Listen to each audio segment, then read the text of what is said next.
Thank you, councillors. We now declare the adjourned council meeting open. Welcome, everybody.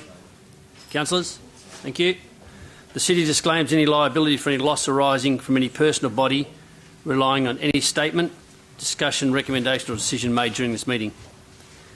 Where an application for an approval or licence or the like is considered or determined during this meeting, the City warns that neither the applicant nor any other person or body should rely upon the discussion or determination until written notice of either an approval and the conditions relate to it, or the refusal. Councillor Colley, thank you. Or refusal of the application has been issued by the City. Please note that the meeting is being live streamed and the recording will also be archived and made available on the City's website. Condition of entry: no electronic, visual or audio recording or transmitting device or instrument is permitted to be used. A person who breaches this provision of the City's Meeting Procedures Local Law 2019 will be required to immediately leave the premises. Attendance and apologies and leave of absence. I have nil. Apologies, there are nil, I believe. Present, thank you. Declaration of financial proximity interests and interest affecting impartiality are as per declared on the 21st of October. Councillor now we're going back to a confidential item, so a motion to go behind closed doors. Moved Councillor Parry, seconded Councillor Jones. None against. We're now behind closed doors. Okay, thank you. Now go to item 7.2, proposed council meeting dates for 2021. A proposed motion from Councillor Henderson.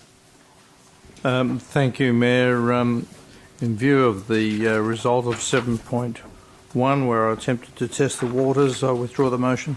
Okay, now withdrawn. Thank you. Someone needs to move the motion. So we now need to move the officer's recommendation. Move Councillor Lucas, seconded Councillor Congdon. Is anyone against? Declare that carried. I'll record that Councillor Henderson against it. Okay, now go to Part C, motions for which previous notice has been given. And item C 1.1 is Councillor Kiley, procurement of council chambers Noongar artwork. Thank you, Mayor. A revised motion, I believe, here from Councillor. Yes, slightly revised, thank you. My motion is that Council resolve to 1. Agree to commissioning a lasting Noongar artwork creation that will be highly visible within and created specifically for the council chambers. 2. Request the City of Swan RAP, which is the Reconciliation Action Plan Committee, consider the process to achieve this end and prepare a submission back to Council specifically to consider the cost, procurement process, delivery, installation and unveiling. And 3. Ensure that the artwork is representative and fully respectful of many thousands of years decision-making by Noongar elders in this district that preceded the construction of this council chamber but occurred and continues to occur in the district, and ensured the good governance and prosperity of its people, the land, its waterways and its flora and fauna to this very day.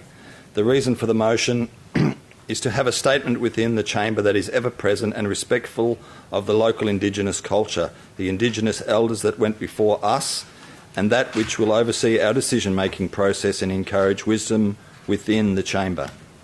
Okay, seconder. Seconder Councillor Congdon. Is anyone against? Carried. Now go to item C 1.2. It's Councillor McCulloch, review legal representation cost policy. Yes, thank you, Mr Mayor. Councillors, item C 1.2, that the Council resolves to request that City officers review policy C044, legal representation costs, to expand the scope of this policy to include criteria for when councillors may ask for legal advice and on what matters, and 2, request a report back to Council with revised policy C044, legal representation costs, for approval by December 2020. Reason for my motion, councillors, is our city's legal costs have been increasing. There have recently been a number of requests by individual councillors for legal advice. The Council's legal representation policy does not currently specify under what circumstances councillors may request legal advice be provided to Council or to individual councillors. Having established criteria would assist councillors in knowing under what circumstances requests for such advice are likely to be approved. Do I have a seconder? Got a question. Question, Councillor Congdon. Thank you, Mr Mayor. Is there sufficient time for the staff to prepare this by December 2020? It's funny you picked up on it. I was contemplating the amendment to make that February. I would suggest that's probably not the case. December's a pretty quick. But go ahead. So then could we move an amendment to make it February? Would that be acceptable to the mover? Okay. But seconding So, Councillor Compton. are you seconding it there, Councillor Conkerton? Yeah. Okay, so I have a mover in Councillor McCulloch, seconded by Councillor Conkerton. Is anyone against? Question. Question? It says that the City of Swan legal costs have been increasing. So, through you, Mr Mayor, to, I guess, Miss Albrecht, is that the case? Like costs Or Ms. caused by Lake? councillors asking for legal Or advice? the CEO? Leaving aside Shalom House. Through you, Mr Mayor, the city's legal costs have been increasing, although those have probably been predominantly at SAT rather than necessarily because of increase in councillor requests for legal advice. Okay, so the premise of this motion is not correct then, that costs are going up. Well, legal costs, Ms Albright just confirmed that legal costs are going up. Oh, we heard the opposite. We heard they're not going up.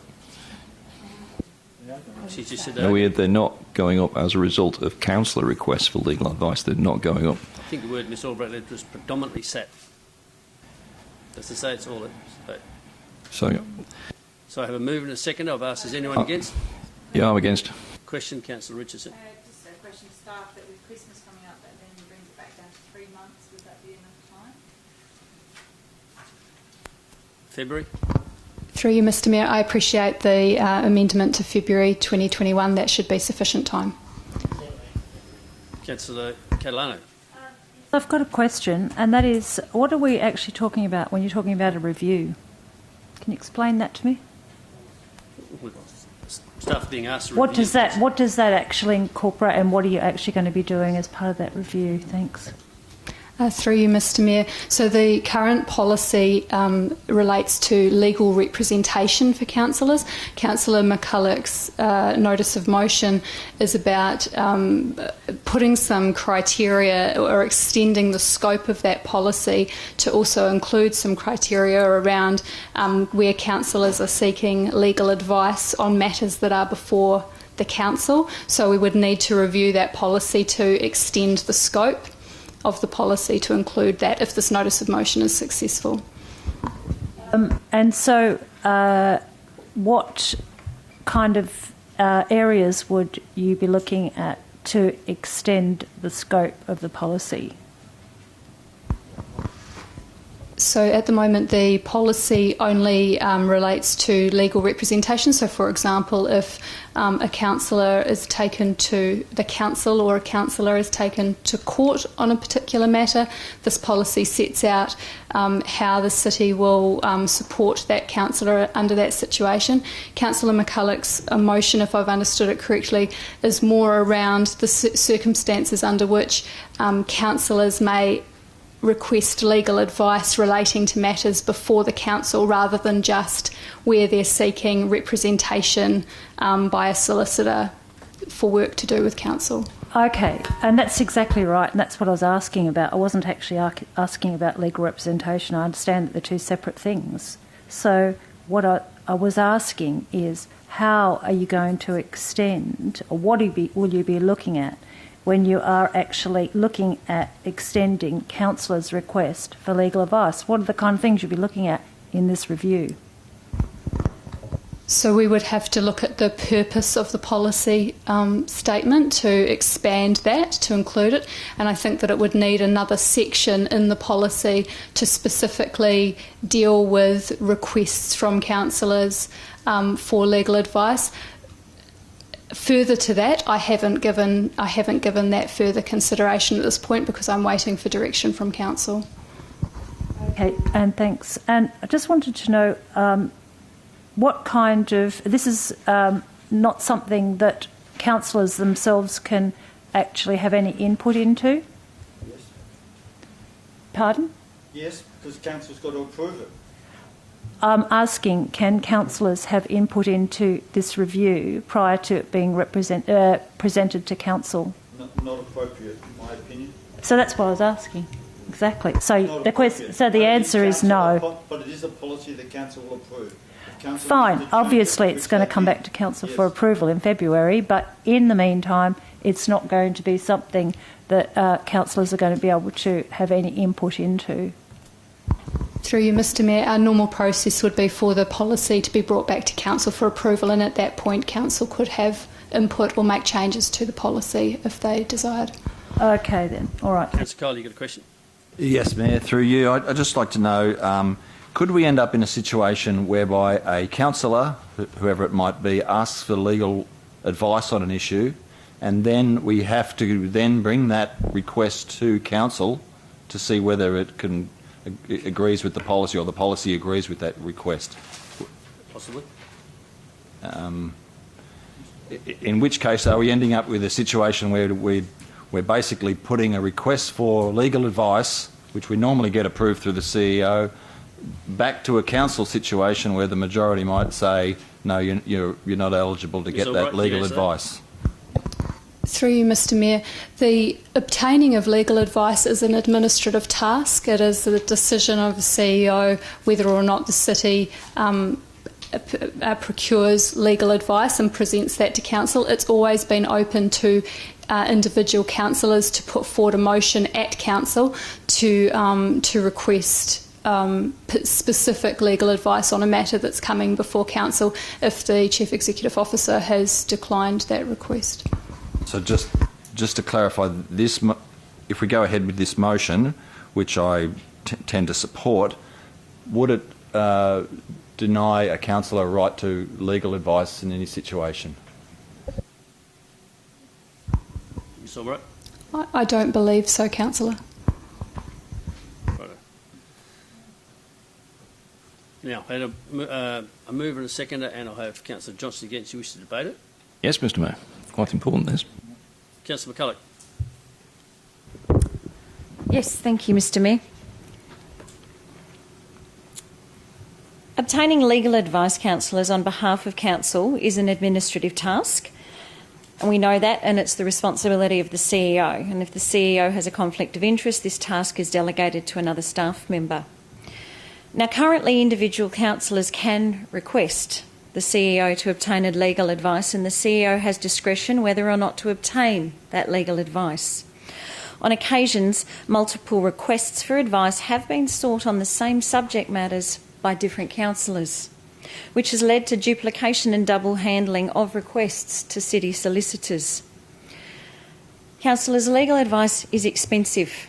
It comes at a cost, and it needs to be discerned as to how necessary, in what cases, because again, it is managing our community's money wisely and stewarding that money to make sure that legal costs are succinct, they're clarified, and they are necessary. So, with that being expensive and to get the best value for money for the city, requests from councillors must be clear and succinct. Setting clear criteria in a policy is considered an appropriate way to manage those requests. Legal representation policy currently addresses situations where councillors are seeking legal representation rather than legal advice. However, the scope of the policy could be extended to include guidance on this matter. And councillors, probably one practical application of this is where we have seen different councillors requesting legal advice. And in light of recent things, it would be great that we have a little bit more fleshing of this policy to be able to then work together and not in isolation to discuss what might need legal advice and what we think is worthy of legal advice, to collaborate, work as a team, and to then ask and request the CEO to move that forward. So I hope that you will consider this motion, that we can have a look at, and when it comes back to council in the form of a report, we can speak to that and look at any further amendments. Thank you. Thank you, Councillor. Councillor Congren as a seconder. Very short, Mr Mayor, thank you. Is that in my time on council, we've asked the staff to review policies, and lots of policies, and we've dealt with them in the last year, a number of them. I can't see that this is any different. I don't think it's pinpointing anyone or suggesting there is anything untoward than just getting a a position where it's been reviewed, and I think in particular, and Councillor McCulloch mentioned the last sentence, the inclusion of guidance on this policy would be good for everyone. Councillor Johnson, you speak against the motion. Yeah, thanks, Mr. Mayor. Look, when I first saw this, I was a bit puzzled because it said review legal representation cost policy, but then it turned out to be about legal advice for council. These are two very different things. One is where a councillor has unfortunately got themselves involved in some kind of litigation through no fault of their own and they need assistance. But council asking for legal advice is quite a different thing. And in my view, it is actually, if a policy is needed at all, it should be a different policy. Councillors, the other point I've got is this. Councillor McCulloch says that the City of Swan legal costs have been increasing, by which she must mean councillors requesting legal advice. Those costs have been increasing, but we've heard from Ms Albrecht that those legal costs have not been increasing. In fact, far from it. I can give you an example. And I'm giving you an example, councillors, because Councillor McCulloch's speech was very light on actual facts, things that have gone wrong. Recently, I asked for some verbal legal advice to be provided in writing, just so it could be verified. We all know about that, don't we? And the cost of that was $1,024, or was it $1,048? And I was told that was too expensive. It still hasn't turned up. So I guess the question I've got is $1,000 worth of legal advice too expensive? Because that's what this seems to be implying. So that's my concern. So what I would like to have heard in Councillor McCulloch's speech was a clear explanation of specific examples, and we could go behind closed doors if we had to, where there have been requests for legal advice that the councillor thinks is frivolous or superfluous or doubling up, because I can't remember a single example, and I can remember quite a few of them, observing them, and I've not made very many requests for legal advice. I think in the last year the only request I made for legal advice was about getting that particular piece of legal advice in writing, that's all. Just wanted it written down so the solicitor concerned could commit to it and we could get it verified by somebody else. So, councillors, in terms of legal advice, personally, I don't ask for a lot of it, partially because I've got a reasonable understanding of the law. So, councillors, I think we've got a slightly... I'll use the word confused because I think that's what it is. This is not about legal representation, it's about legal advice for council. I think legal advice for council is a really good idea. There's a really serious danger of making errors, and we've not had any really good explanation of what the potential mistakes are. It was said that the request should be clear and succinct. Well, I think we're all in the business of making clear and succinct statements. And there have been multiple requests. Well, if there are multiple requests, the staff can just consolidate it. I've seen the staff take requests for legal advice and consolidate them into one advice. So, councillors, I see no reason why we shouldn't have a policy, but it can't be based upon the concept that the City of Swan's legal costs for council seeking advice are increasing, because they're not. It's a completely false and incorrect premise, and it's really, I think, the wrong thing to do. So we're changing the wrong policy for the wrong reason. So, councillors, happy for some other councillor or for the city staff to come back with another proposal for a different policy with a clearer explanation of what the problem is with a proper premise. I'd be happy to support that, but I'm not supporting this one for that reason, because it's not very clear. So that's my point of view. It's not clear and succinct for a start. So thank you, Mr. Mayor. That's why I'm voting against it.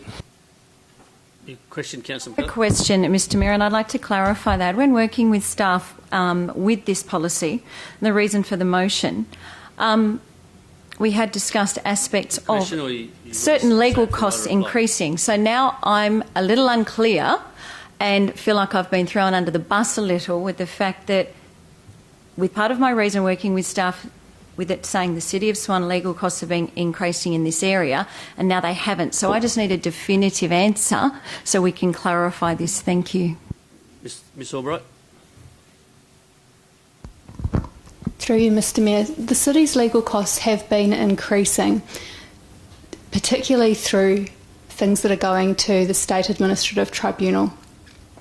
In terms of increases because of specific requests from councillors for legal advice, we don't capture that level of detail in our procurement system, so I can't give you a specific figure of how much legal advice stemming from requests from councillors cost us last year or the year before or the year before that. But there has seemed to me to be an increase in requests for legal advice over the last couple of years. Thank you. Got a question as well, though, Mr. Mayor, if I can. So, therefore, there is no actual hard evidence in dollar terms that requests by councillors for legal advice for this council are going up. Through you, Mr. Mayor, no, I don't have that level of detail. At this point in time. Okay. Speaker for the motion. Councillor Kiley speaking for the motion. Thank you, Mayor. Councillors, I'll be brief. I agree with Councillor Congerton that some guidance around when and how we ask for legal advice would be helpful, and although we don't have a specific policy on councillors asking for this, and it's usually done through the CEO, incorporating it into the legal representation costs policy might be helpful. But I would caution councillors that when this comes back to council to be reviewed, that we don't inhibit a councillor's right to ask for legal advice on matters, but hopefully we can get some guidance about how we go about getting that, and at the best cost, I suppose, and at the best way to go around that. Anyway, thank you. The speakers for or against. Councillor Catalano speaking. I'm speaking against it. The SAT legal costs we've got no control over, other than we just vote with the proponent so that they don't end up taking a decision that we make here against what they want to SAT. So I don't think we're talking about those costs. I'm fearful that what we're talking about are actually costs, trying to somehow put a limit or a boundary around councillors asking for legal advice. And I've been on council for 18 months now, and I know that there's actually 2 councillors that have asked for legal advice, and that's myself and Councillor Johnson. And actually, I know that I think I've asked 3 times, and 2 out of those 3 times, actually, the legal advice that I've asked for has actually supported the claim that I was making. And one of those instances was, in fact, around the new meeting procedures, which I felt weren't lawful. And in fact, the legal advice that we got back was actually that they weren't, and then the meeting procedures had to be amended. Now, that is very helpful to council to have that legal advice. What would it have cost us? Well, we don't have the hard figures, but it's certainly not going to cost us what it might cost us with someone taking their matter to SAT. These are quite small costs, but they do help the council govern itself properly, because we get some legal advice to assist us. We don't have a legal officer on this council, so we do need to have that legal advice from time to time. It's not frivolous or vexatious. In fact, the 2 times I've asked for it and got it, it's supported the claims I've made. The 3rd time I've asked, I'm still waiting for the legal advice. That's been denied me. So why then, given that it's myself and Councillor Johnson that have only asked for legal advice, why is it that now there's got to be a review about myself and Councillor Johnson asking for that legal advice? And it's all very well... Point of order, please, Mr Mayor. Yeah. Councillor Catalano, you received The comment about this policy to review yourself and Councillor Johnson is not correct, and I don't know why you introduced that into debate. We're talking about a review of a policy. Yeah, Councillor Congerton, I agree with that. So. All right, well, I'll just move on. I'm ready to move on from that point, and that is, I don't know how you can put parameters or have some policy about what a councillor can ask for in terms of legal advice when you don't know what is going to come up in the future that will require that legal advice. So how are you going to write that into a policy? I mean, council, it's It's not about us and them. It is really just about good governance and ourselves as a council being able to actually facilitate and get that advice. It's not going to be a huge impost on the ratepayer. In fact, it's actually going to assist the ratepayer because we're going to be doing ourselves a favour and actually working according to the law. And that's why we get legal advice, because we do have to be lawful, our decisions have to be lawful, our meeting procedures have to be lawful, and otherwise we're going to end up later on down the track where somebody's going to realise what's happened, that we haven't been lawful, and then they're going to wonder why we didn't do it properly. It's for all of our good that we actually have this ability to seek legal advice, and there's nothing frivolous or vexatious about it. It is good policy for councillors to ask for it and be able to have that. I won't say any more on that. Thank you. Thank you. Any further speakers? No further speakers. Councillor McCulloch, do you wish to close the debate? Yes, thank you, Mr Mayor. Councillors, I wasn't quite expecting such a reaction in regards to the wise expenditure of ratepayers' money and the consideration of councillors collaborating in regards to legal costs for specific things that are important across our city. It's a legal representation cost policy, and this report is going to look at expanding the scope of that policy that adds another aspect. It's not limiting. It's simply expanding the scope of the policy, defining an area within the policy that needs definition. Other councillors have also requested legal advice. So again, a reaction for specific councillors to feel that this is targeted or directed, I don't understand. It's about collaboration, stewardship of our money, and making sure that we are across everything when we do request legal advice to be succinct and informative in our decision making. Thank you. Those in favour?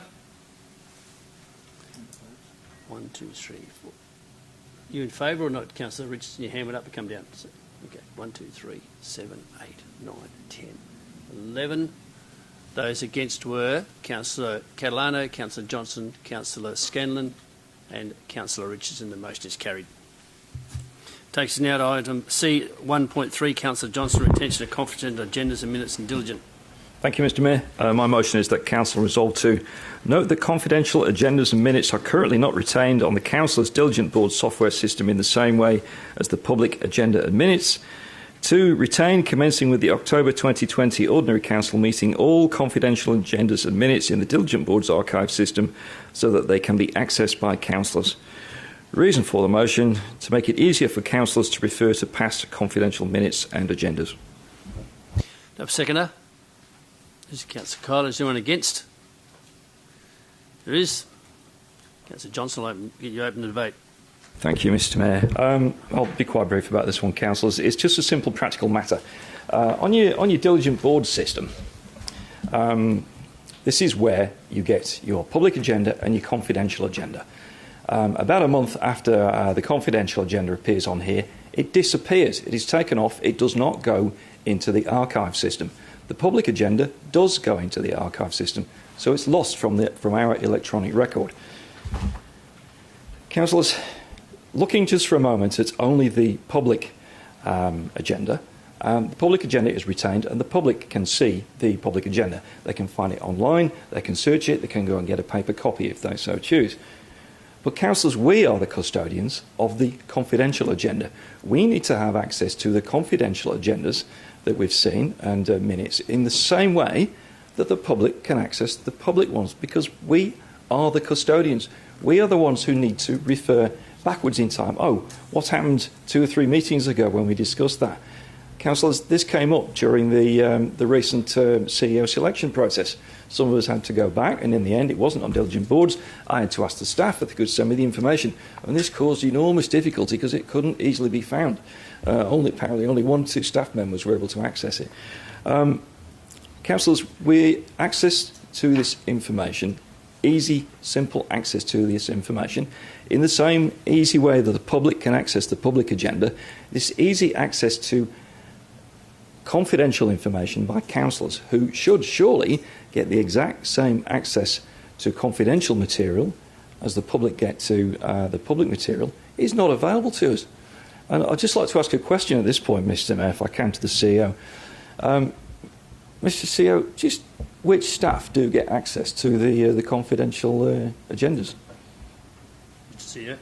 I can tell you, even I have trouble getting access to them because we restrict them that much that they're not freely available, and that's for that reason, that we don't want them spread around. So we restrict ourselves internally so that someone can't accidentally get into our computers to get the information out. So we're very, very strict on it. Sorry. Okay. So thank you. So, councillors, we've taken an oath of office. I'm still speaking, Mr. Mayor. Thank you, Mr. CEO. We've taken an oath of office. We're bound by a code of conduct, and I think we're bound by further laws not to reveal confidential information. So we are trusted people, and the community out there expects us, I believe, to have access to that information because it is highly relevant to our role. Councillors, the diligent board system is completely secure. The means by which it is secured is in the public domain. It is well understood. Its security is well understood. It's used by boards all over the world. There is no possibility of cracking it. Councillors, the software that controls diligent boards is uncrackable by the CIA. So nobody can get into your iPad unless it's your face or your thumb. So, councillors, I've asked for this before, and I think it's time we move forward as a council and recognise, as part of our role, we need to be the custodians and to have access to that past confidential information. The best way to do it is on diligent boards. It will save staff time, and it will mean we are doing our roles effectively. So, councillors, I urge you to vote for this quite simple, low-cost change that will not impact the staff in any way whatsoever, because I am asking for the confidential agendas to be retained from this day forth. I'm not interested in going back in time and loading a lot of history. So, a very simple change, something the staff are already doing. So, councillors, I urge you to vote for this. Thank you. Councillor Richard, you wish to ask a question? From the CEO, the CEO said that he has difficulty accessing this information, but what is the process and who does have access? I basically go to one of the minute clerks to get that information. And is that the same process for us as councillors? Yes, very much so. Through you, or? Can be through me, but I would refer it to one of them to get the information out for me. Councillor Kiley is the seconder. Yeah, thank you, Mayor.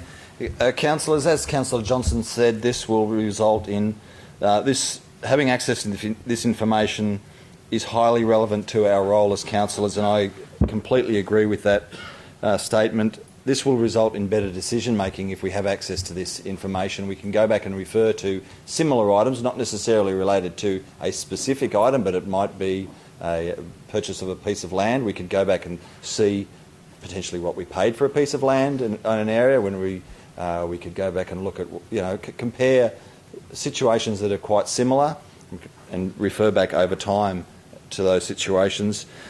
So that is going to be very helpful for us as councillors to go back and look at that information. There is no security issue. Councillor Johnson said exactly this is a very safe environment for this information to be stored. There'll be no danger of the information being leaked. In actual fact, we're getting confidential information every council meeting, or most council meetings. We get the opportunity to take that information home, put it in our cars and the like. It's more likely that this information will be disseminated into the community via printed material rather than having it actually online. So it could be possible that in the future we end up with only having this information on diligent boards, which would be a safer environment, and not having it on paper format whatsoever, because I tend to take the confidential information home and maybe review it and possibly pull it out occasionally to look at, what did we actually do there? What did we pay here? Who did we give this award to? Who did we fund for this? Who did we give? What sporting organisations did we give money to, for example? So this will help in the formation of motions for us in the future, to make better motions and to have a better to research information and have a better understanding about issues that come before council. So I really encourage you to get this information. We will end up with better decision making as a result of having this information on hand. Thank you. Speaker against the motion. Councillor Lucas. Thank you. I'm going to deal with a point touched on by Councillor Kiley, because it was my understanding that all the information, the confidential items, folders should be handed back in after that meeting, if the meeting's concluded, so they go back to the office. By taking them home and storing, if your house gets broken into, someone could steal that confidential information. I may have got that wrong, but that's what I understood you to say, that you take it home and store it. I'm sure the US military, the CIA, whether it was WikiLeaks, Julian Assange, all thought they had top-notch security, but gee, there's someone out there just looking for a challenge of breaking in and getting information. So I don't support the item staying forever on diligent boards, because one day you're going to get a hacker. So I don't agree with Councillor Johnson on that point. It's simply a matter of emailing or ringing up the CEO, asking for him to provide the confidential information that you particularly want to see for whatever reason you want to see it. That's fine. The system isn't broken. I think it could be broken if you store forever confidential information which could relate to purchase of properties, names and addresses of people, subject to perhaps rating issues and what have you. I just don't see a need to expose the city to that type of security breach, even though it's low. Let's just remove that potential altogether. Let's just store it in-house where it should be stored, and a quick phone call or email to the CEO, he can approve the minute clerk to send you the information. Thank you. Speaker against the motion? Or for the motion? Councillor Henderson. Against. Just wanted to add one point about the security, and that is that whilst Diligent may well be very secure, what isn't secure is your password. I say that because so many people have very, very lax passwords. Very lax. In fact, a lot of people have a password which is password. and the point I'll make is that if your iPad gets stolen and someone sits down and works for half a dozen passwords, they may well crack your password. You may even have it written down on a piece of paper in front of you at home, so that you can remember what to type in when you type it in. The point is that the security is only as good as the weakest link, and that is the weakest link. So under normal circumstances, I would agree with you that it would be good to have it more accessible, but because it does have a weak link, I can't support it. Any further speakers? Councillor Johnson. Yeah, thank you, Mr. Mayor. Yeah, look, some interesting points there. Look, it has been suggested that councillors can request to get these documents sent to them by email. Well, councillors' email is even less secure than diligent boards. In fact, your email is not secure at all if you were to send it outside of the city, which, of course, heaven forbid you would not do if it was confidential information. But Outlook is not as secure as diligent boards because it's not designed to be that secure. Councillors, the idea of Julian Assange from his cell in Belmarsh Jail in London hacking into my iPad here to find out about Elvira Chalets, he's a bit unlikely and far-fetched. I don't think that's going to happen. The other point is just a matter of ringing up and asking the staff. Well, sometimes I'm sure all councillors have had to search for things. They've had some keywords and they want to go, well, have we had any motions on this, or have we any motions that contain this information? That's the kind of search sometimes that we need to do. We need to know is something similar or equivalent, has something similar or equivalent happened in the past. You can't ask the staff to do that kind of search for you. We should be able to do that search. In terms of a low risk, it's a very, very, very, very low risk. Councillors, I think Councillor Henderson is suggesting that by having, because his password is password, therefore every other councillor has a password that's password. I don't think that's the case. I think we could solve it by just having a simple password policy. Councils are required, and the city's systems could enforce a certain password protocol that requires a number of sort of exclamation marks and uppercase, lowercase, so on and so forth things. So it would be completely secure. And anyway, some people even forget the password and they're just using the Face ID on the thing. So, councillors, it's secure, and it's what we need to be doing as a council. The community expects us to have this kind of access, and we don't have it. We have the tools for it. I believe other councils have this kind of information. So, councillors, I urge you to vote for this one. It enables us to do our jobs in a professional and proper manner. Thank you. Those in favour? 1, 2, 3, 4, 5, 6. Those in favour are Councillors Catalano, Kiley, Johnson, Budovnik, Scanlon and Richardson. The motion is lost. 6-9, Mr Mayor. That's correct. Thank you. Okay, now that takes us to item C1.4. Councillor McNamara, a revocation motion on the proposed aged care development Paradise Keys, Ballajura, sale and development agreement with Southern Cross. Councillor Conger has left the room. Mr Mayor, doesn't it seem that this matter has been debated over and over again tonight? Paradise Keys was mentioned, I suppose, about 18 times. So I'm going to mention it again, if you don't mind. It's a revocation. I like the word rescission rather than this revocation.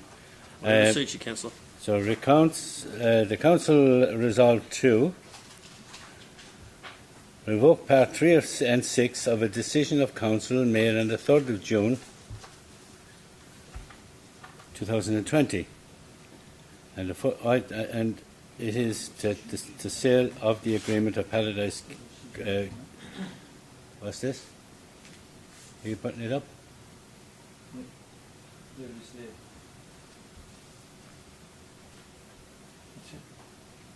Okay. Okay, so it is in relation to C3.3, proposed aged care development at Paradise Keys, again, Ballajura, sale and development agreement with Southern Cross Care. Number 1, enter into deed of release with Southern Cross Care to refund the deposit, including a non-refundable deposit of 3.5 million. Are you okay, lads? Yes, all right. That's okay. And number 3, subdivide lot 501, Paradise Keys, Ballajura, into 2 separate lots, northern portion and southern portion.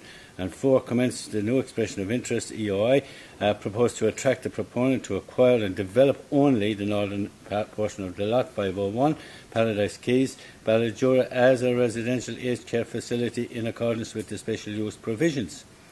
Number 5, once subdivision has occurred, apply for consent under Section 18 of the Aboriginal Heritage Act 1972 for the southern portion of Lot 501 Paradise Keys, Ballajura, prior to going to the market with an EOI process. Number 6. Upon finalisation of the subdivision in Lot 501 Paradise Keys, Ballajura, into 2 lots, as outlined in 3 above, the CEO submits a report to the Council to initiate an amendment to Local Planning Scheme Amendment number 17 to rezone the southern portion of the subdivision lot special use number 23 to local reserve recreation. And 7, record the reason for that change is to ensure that the Emu Swamp wetland are protected for any further urban developments giving cause to potential legal challenges. Do I have a seconder? And my reasons. That's for the revocation motion. My reasons for the revocation motion is as follows. Number 1. At the time of considering the officer's report in relation to the subdivision, it was unknown what interest there may be in developing only the northern part of the site once subdivided, and whether or not another provider might be interested in developing the full site, with the exception of the area included in 80-metre buffer zone. Number 2. If the lot is subdivided, then we will, as the experts advisors told us, reduce the quality of those interested in the development. It is also likely that any development will have to be built higher to be commercially viable. 3. The City has identified the mounting demand and the need for this service. Number 4. The City identified the land as appropriate for a retirement village, and that includes an aged care facility. Number 5. The City has bought the land and has paid for the relocation of the chlorine plant. Many millions of dollars, that's in excess of $4 million, the $4.559779 million has been spent, plus the cost of introducing the 80-metre zone. The City has had the land zoned especially for the purpose of facilitating a retirement village. And with your approval, Mr. Mayor, number 8 and number 9, from the reasons I'd like to remove, because the staff originally asked me to put these in, but the staff then said to me later on, it's not necessary, and it's not. So I would remove 8 and 9. 10. Numerous council decisions and resolutions have endorsed the various stages, which were and have been substantially acted upon. Number 12. Last but not least, the ageing community have been hanging out for many, many years, almost 2 decades, for this particular facility. Thank you very much, Mr. Mayor. Okay, do I have a seconder? Councillor Lucas. Is there anyone against? There is. Wish to debate it? Okay. Councillor McNamara, if you've got anything left. Right, Mr. Mayor. I most certainly have. And I'd like to ask some questions first, Mr. Mayor, if that's okay by you, to council. Turn your microphone on, John. Thank you for the reminder. My apologies for that. The questions I'd like to ask councillors, and you don't have to answer, is: do we not all profess to wanting a better life for our kids?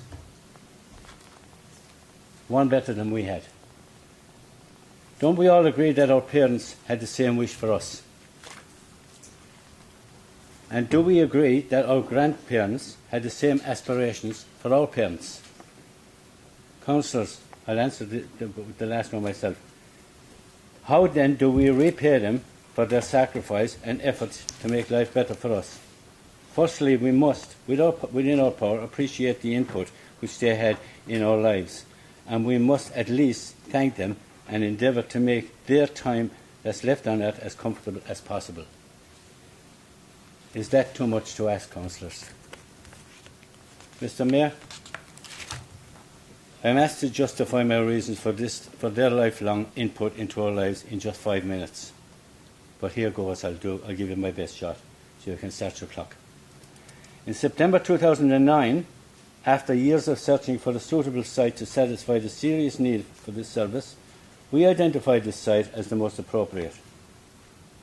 We had many meetings and correspondence with planning, land and water departments, and lots of government ministers.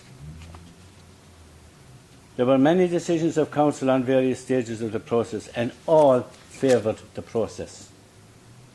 The City has already spent $4,575,779 plus various other costs to date implementing those council commitments for this necessary need. What has happened since? The service provider design plans were rejected by members of the community. Some members of the community requested an extension to the Emu Swamp.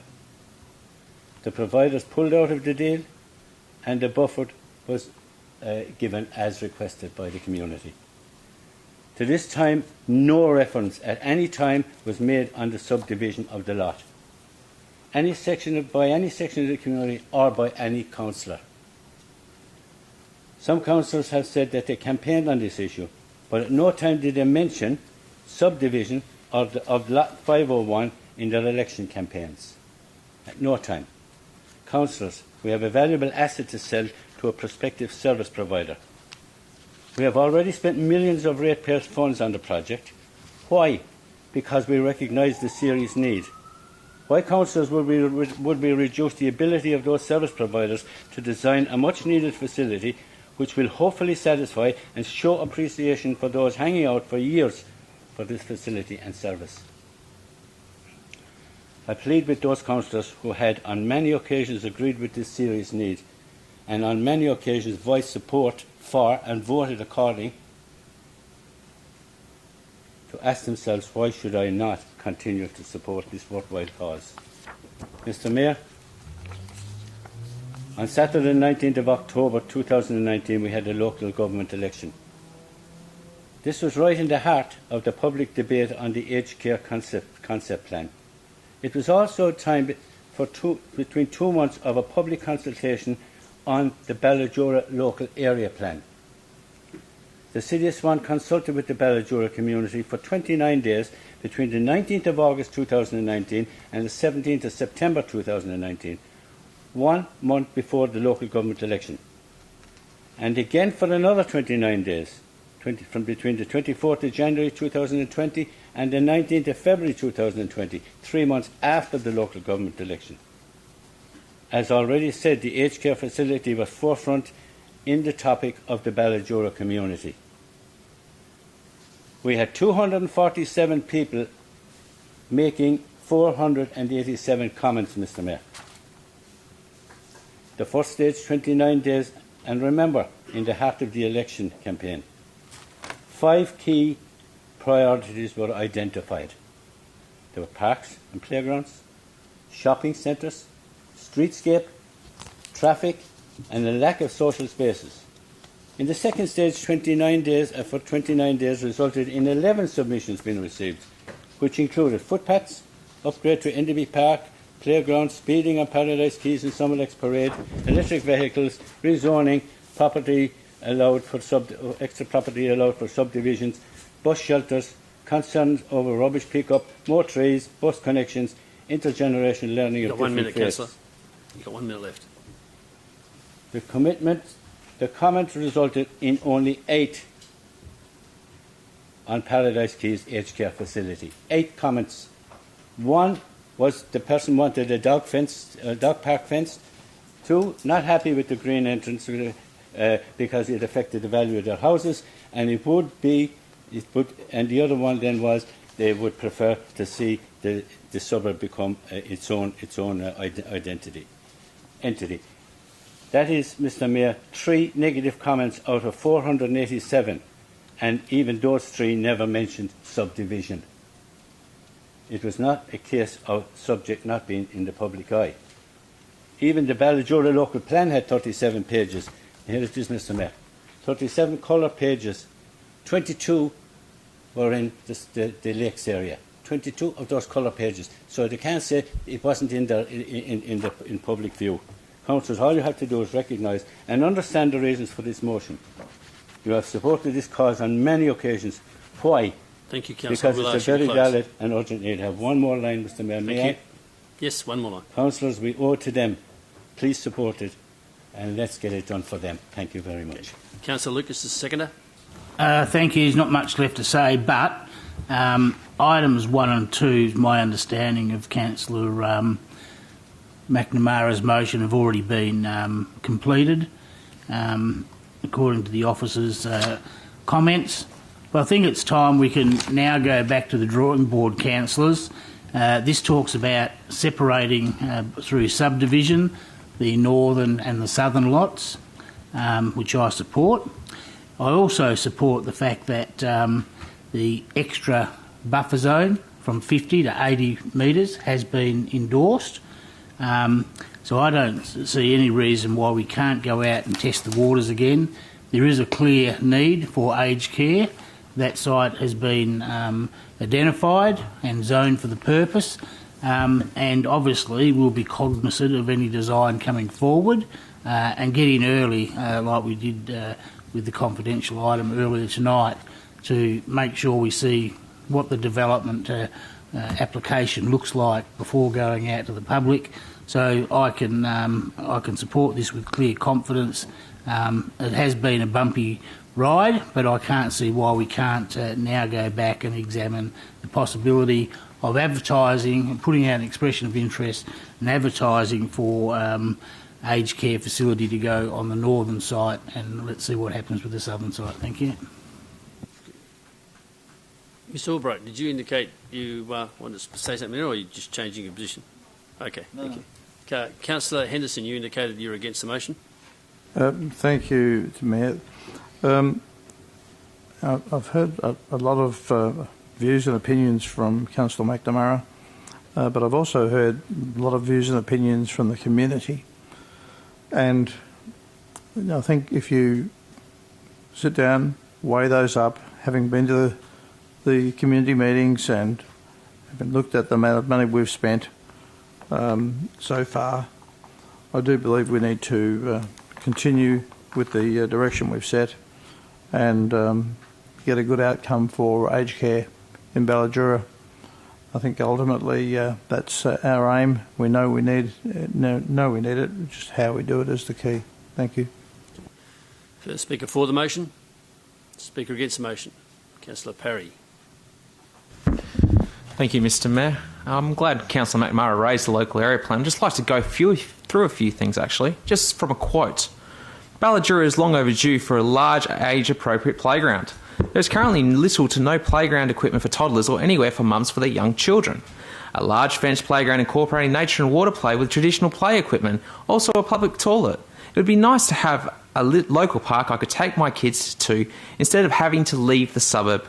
You can incorporate a large park with a fenced dog park and an upgraded skate park. The order, Mr. Mayor. Relevance. Oh, relevant. The relevance. Oh, you go answer that one. I'm starting to get there myself, Councillor Parry, because now you're talking about a dog park versus a revocation motion on existing.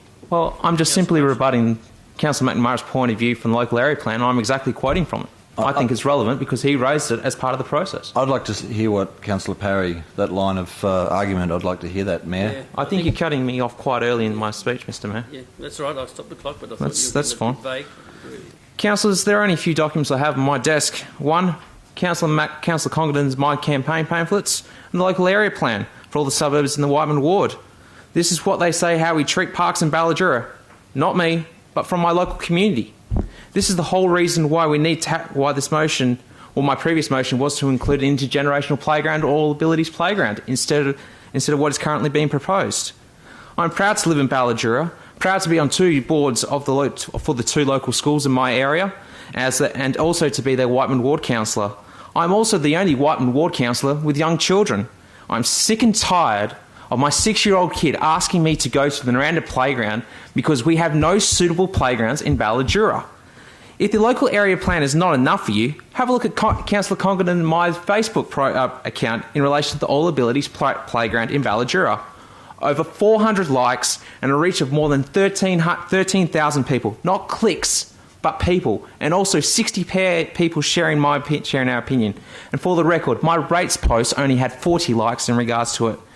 The Ballajura community is screaming for an All Abilities Playground, not talking, not yelling, but screaming for one.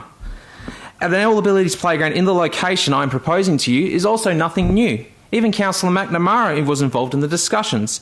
In a memo by Scott Hollingworth, it stated the following comments about an adventure playground in the proposed location of Lot 501. The advantages to this type of development are, if you encourage the community to use the site and may have an impact on the antisocial behaviour in the vicinity. The site adjoins Alexander Drive and an adventure playground would be a high-profile, asset worthy of promotion. The activity a playground would generate would correct the current impression that the area is a wasted space. An adventure playground would be a high-profile, asset worthy of promotion. Not my words, not Councillor Congdon's words, but a City staff member. In map 2 of this memo, it clearly shows at a proposed playground too, with a car park, toilet and a high fence too.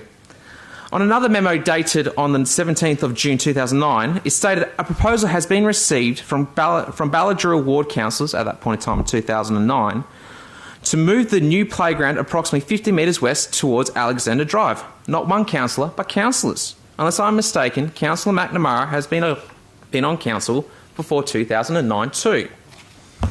In the special council meeting we had about this, the major issue was about trust. In particular, the lack of trust in the approval process throughout the whole process of this development. And I do agree, we do need more aged care facilities within the City of Swan too. However, Ballajura City needs to have more active public open spaces. In fact, this is even a greater need. Having an aged care facility on the southern side of Paradise Keys will not magically fix the aged care issue. Got 1 minute. But my previous motion, will fix our largest issue in Ballajura. Do councillors know that the lakes in Ballajura is considered public open space? We can't walk on water. Do councillors know that Arlington Park gets flooded every winter and the basketball court gets flooded every year? Do councillors know that Elderbury Park also gets flooded too? Do you know that Mary Mack Primary School and Ballajura Primary School have the two best playgrounds in Ballajura? Do you know that the Ballajura local area plan, the most complaints were not about the aged care facility or anything else. The number one issue was POS and playgrounds. Do you know that you all endorse an Old Abilities playground also on our advocacy list? Do all you councillors also know that you all voted, bar Councillor McNamara, who was not at that meeting, granted, for the southern side of the lots will be considered to be recreational? The council spoke very loudly last time in my local elections in my local ward. In the history of Ballajura/Whiteman Ward local government politics, this is the first time that they voted for two people for the same I move an extension of 2 minutes, Mr Mayor. I want the... Okay, all right. I'm just about done. Thank you. On a very passionate topic, Mr Mayor. On the same platform and on the same issues. They voted for two councillors that they trust and the same platform, which included an All Abilities playground in Ballajura. This was my number one issue in the previous election. It was where Councillor Congdon and I spent our most money and where we got our most comments from. This was the number one issue raised in our local area plan, and the one that this is something that Councillor Congdon and I always adhere to. Finally, councillors, I have one more saying. The best indication of the future is the past. Do you really, really, really want another go at my community that that last council broke their trust last time? Just remember that when you vote tonight. Speaker for the motion. Yes, Councillor Lucas. I took it from item 6 in Councillor McNamara's motion is that the southern portion would be subdivided from special use number 23 to local reserve and recreation, which would provide, my understanding is that would provide exactly the playground area that Councillor Parry was ranting on about, for lack of a better word. It will provide that reserve and recreation area. Is that... Thank you, Mr Mayor. The reasons were the reasons for the revocation. So that's not the case. What you're talking about, Councillor, was the actual part of the motion that currently stands, and this here is reading the motion out. Yeah. Okay, Speaker for the motion. Question, Mr Mayor. Question, Councillor. Just looking at a map of the area, I just wonder if somebody could tell me what this large area of green open space is just here in Ballajura, right next to the site. Can't see it. That one. Yeah. Well, you must know what it is if you live there. What's the road? It's in the other side of the road. Yeah, other side of the road, but it's right next door. That's a regional bushland in Kundula. Kundula Regional Bushland, that's what it's known as. City of Wanneroo. Okay, right. The Speaker's for the motion. A question. The question is to Councillor Parry. Councillor Parry, are you saying that I was in favour of a park, a children's playground on that lower portion? I mentioned that that you were aware of it. Okay. Councillors, can we get back to the revocation motion? We're actually starting to argue amongst ourselves about something that's not even on the table in terms of a playground. We're getting back to the revocation motion. So rather than getting to tick for tax who said what, can I have a Speaker against the revocation motion? Councillor Kiley. Thank you, Mayor. Councillors, I've had the opportunity now, as Councillor Johnson seems to have done, is to look at a map or a satellite view of the Ballajura area. And Councillor Parry suggests that I do this and look at the actual amount of public open space. And I'm very pleased that Councillor Parry's suddenly taken interest in public open space, and I encourage him to look at the Midland situation with only 1.7%, I think, a calculation done of public open space in Midland previously. But I did put my name to this revocation just to hear the argument, and I thank Councillor McNamara for putting the argument forward. However, in this case, I won't be supporting it when it comes to the vote.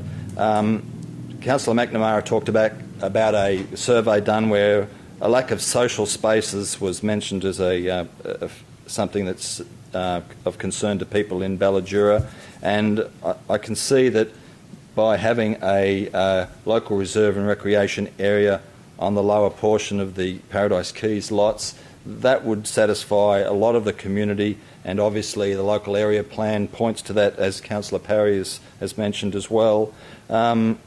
So thank you, Councillor McNamara, for bringing it back to us. I think it will satisfy a lot of people that we clear this up and we move forward with a certain direction, but I can't support the revocation. I'll be supporting public open space for an active area for children to play, because I note that there is not much public open space in the Ballajura area.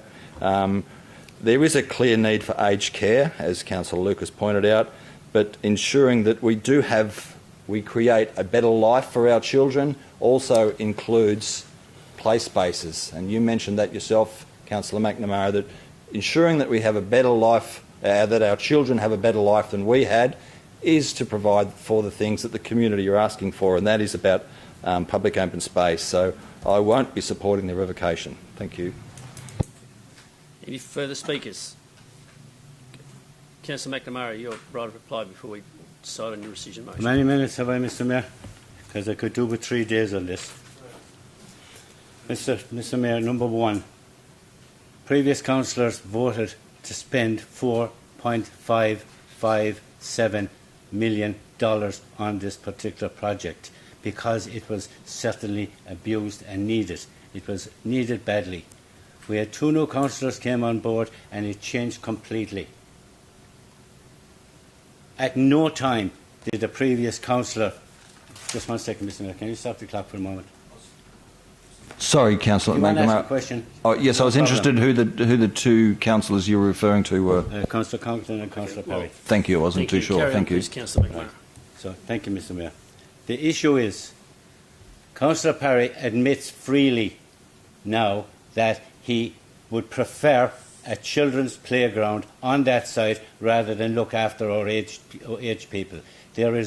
And Councillor Parry has identified a number of other areas. The staff has identified a number of other areas in Ballajura for this particular playground, Mr Mayor. The staff have identified at least one and have put design plans on that particular area.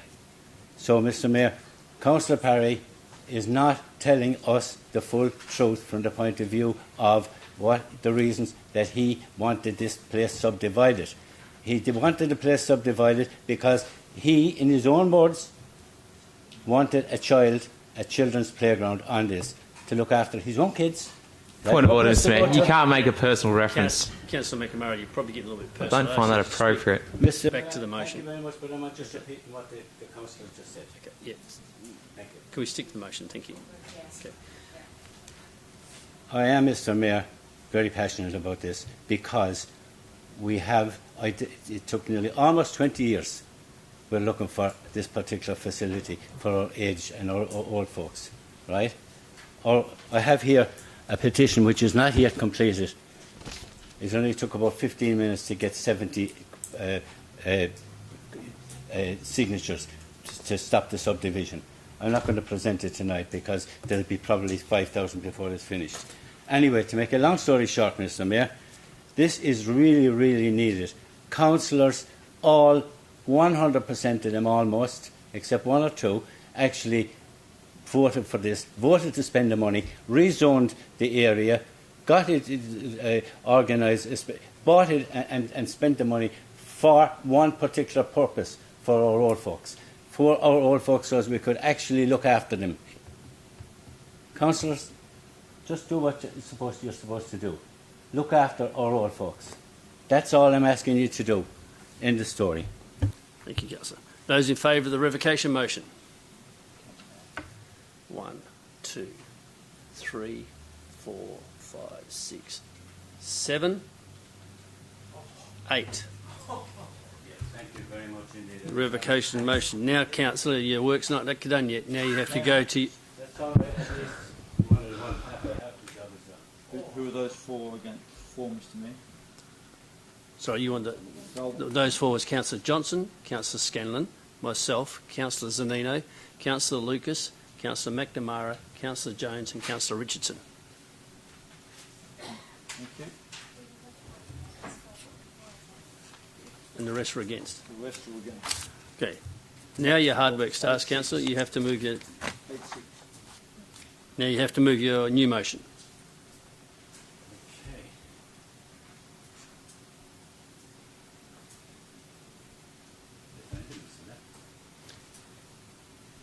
It's on the board.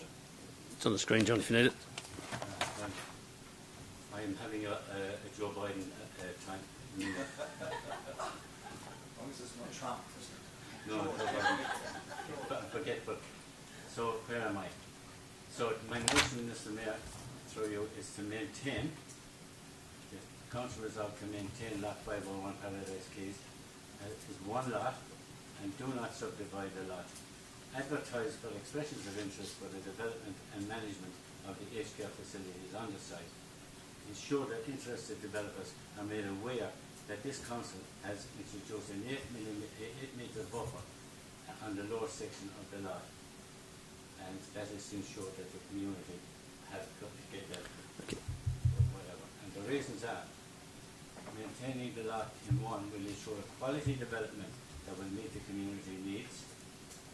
Money already spent on the project will not be wasted, and the land is already zoned for the purpose of facilitating an aged care service, and concerns regarding Emu Swamp has already been addressed. Thank you. Okay, have a seconder. Councillor Zanino. Is there anyone against? There is. I wish to make an amendment, Mr. Mayor, All right, let's hear your amendment. to ensure to make Heights advertise for expressions of interest for the development and management of the aged care facility on site to R40, or to the concept design in 2013.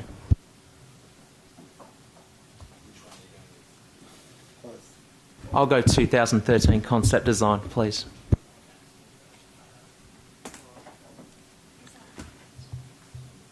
It's going to need a second. Well, is that acceptable to the mover and the seconder? No, hang on. I'm asking, is it acceptable to the mover or the seconder? No. It's not? Okay, then in that case I need it in the form of a motion, and I need a seconder. So your motion? So your motion is? I don't know how to word it here, but hopefully I get a bit of help here, is to ensure that the new concept, the expressions of interest for development and management, is to the profile of 2013 concept design provided to the public. A seconder? Catalano. Is anyone against that amendment? Got a question. Question, Councillor Lucas. It's been some time since the 2013 plans, and I don't recall the exact detail, so I'll be voting on something which I couldn't support. I could support R40 because I understand the implications of that. I don't know if that. Well, I'll make it R40 R40 then. R40, please. Well, hang on. Yeah. Getting very confusing, Mr. Mayor. Yep. Flicking and changing. So is the amendment going to be withdrawn by the mover? Yes. Mr. Mayor. So, Mr. CEO, sorry. Get that right. Thank you. Okay. So he's now withdrawn his motion. So now the alternate motion. Is to make it R40, Mr. CEO. You're allowed to move them all alternative before we move on. Well, I just need to double check rules. I think you've already moved a motion, therefore you've already spoken to this there, so you can't move another one. But this is a new motion. Yeah, but you've already moved one. We just checked. No, we just Well, clarifying it. Just one moment. look, it doesn't matter. Ms. There are multiple Albright, amendments. section about motions once you've already moved an alternate motion, can you move another one, another amendment? Sure? Yes, Mr. CEO. That's fine then. Okay, Fine, that's Mr. fine. Mayor. Go on So with it. move the Thanks. amendment. It's on, I believe it's in 2. So 2 again wants to add the words, and your words, councillor, are in section 2. Section Advertise 2. expressions of interest for development and management of an aged care facility on the site, with the zoning to be At maximum R40 or R60. Maximum R40, R60. Slash 60, sorry. Similar to the other one we have proposed tonight.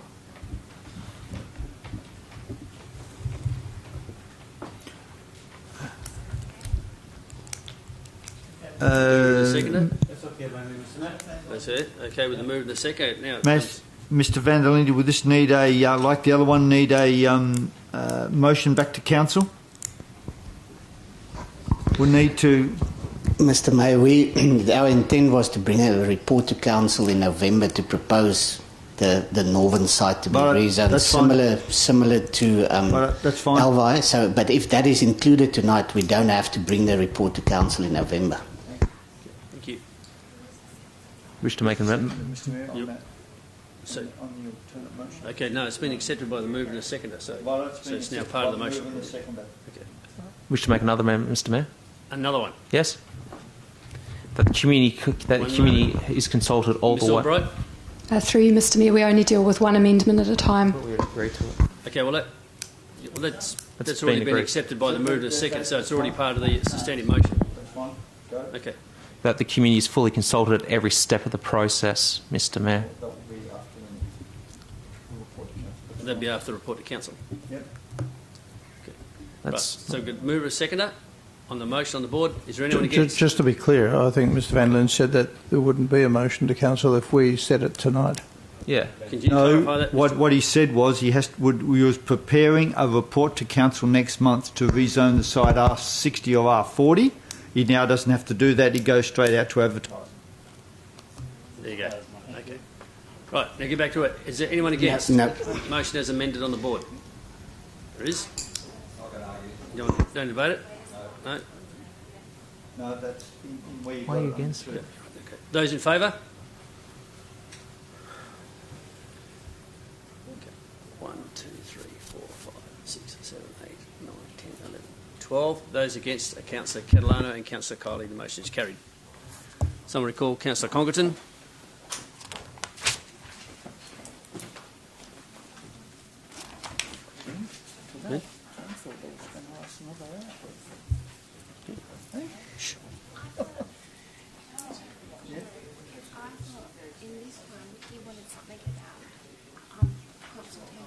No, that the mayor said that would be undertaken.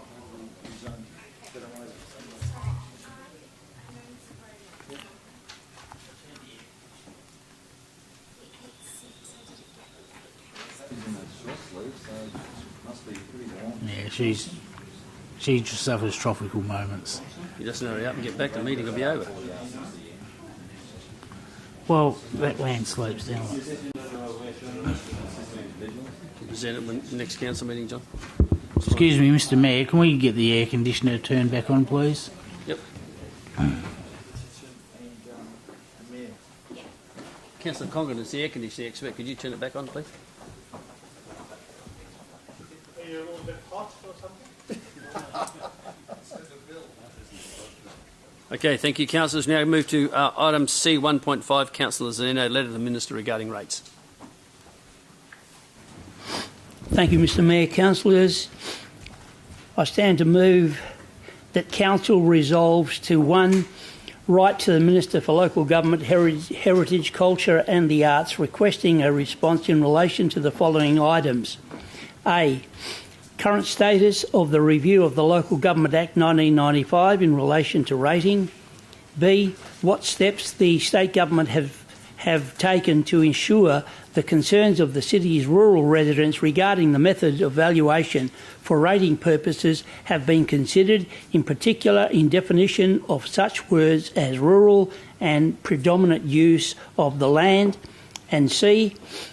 Identify options to immediately address current inequities that are causing significant community discord with rural residents with regard to UV and GRV classifications of neighbouring rural properties of similar size and value. And the reason for the motion is that Council resolved to defer the general unimproved value UV rating property review until the review of the Local Government Act 1995 is legislated. And it's almost 3 years since that resolution, and the rural residents of the City of Swan still have no certainty about how potential changes in rating legislation may or may not impact on the method of valuation for rating purposes for their property. Seconder. Councillor Cole, I think your hand was up first. Is there anyone against? Declare it carried.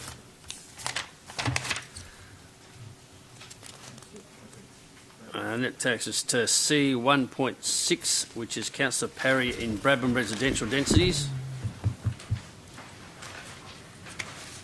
Just go on the screen.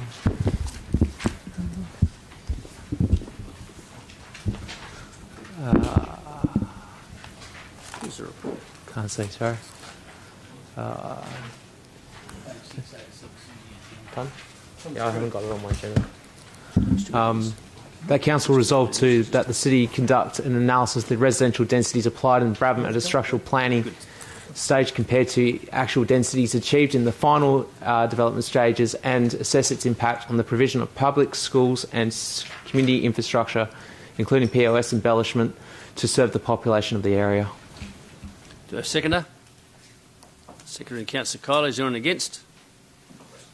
Question, Councillor Johnson. What will it cost? Ask Mr. Vanderlyn. Mr. Vanderlyn. We will do it in-house, and it is something that we are doing as part of the review of our housing strategy in any case, so it wouldn't cost anything.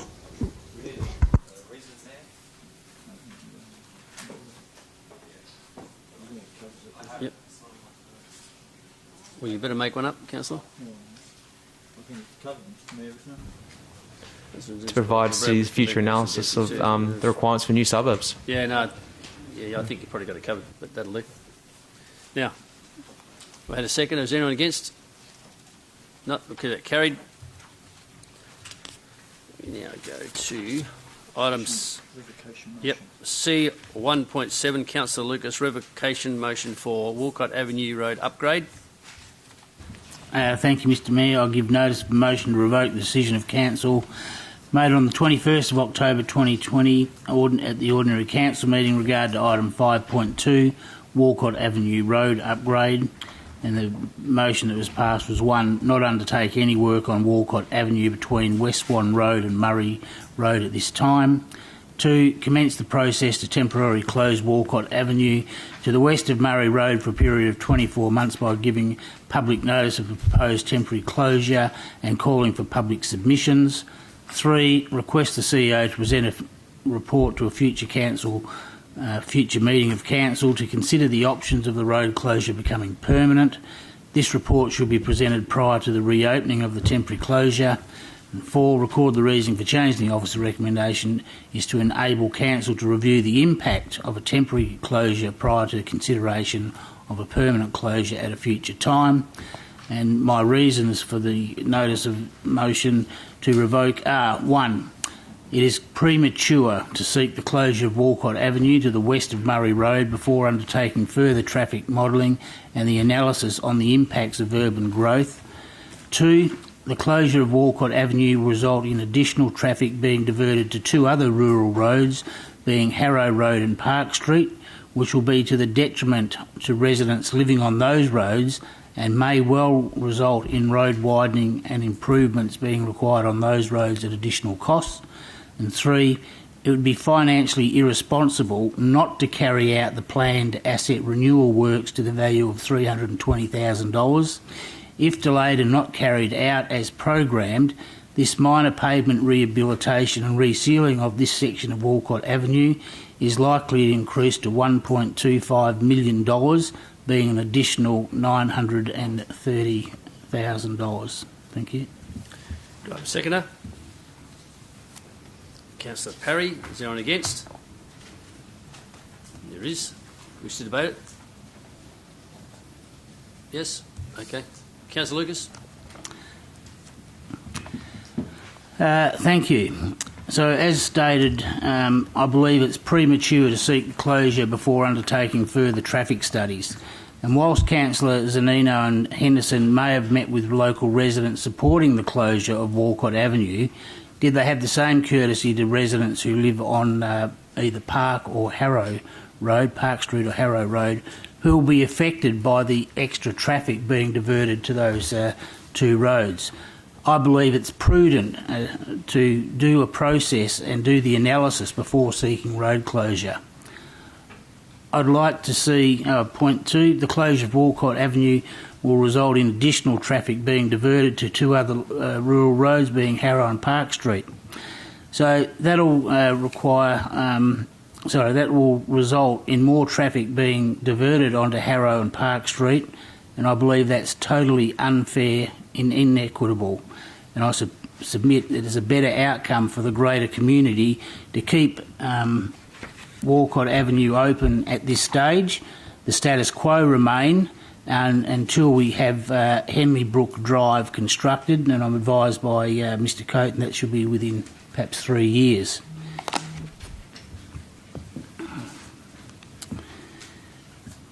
By diverting additional traffic onto both Park and Harrow Road, it may lead to upgrades being required on those two roads due to more traffic. And obviously, my point 3 is to be financially irresponsible. We have a very rigid asset management program.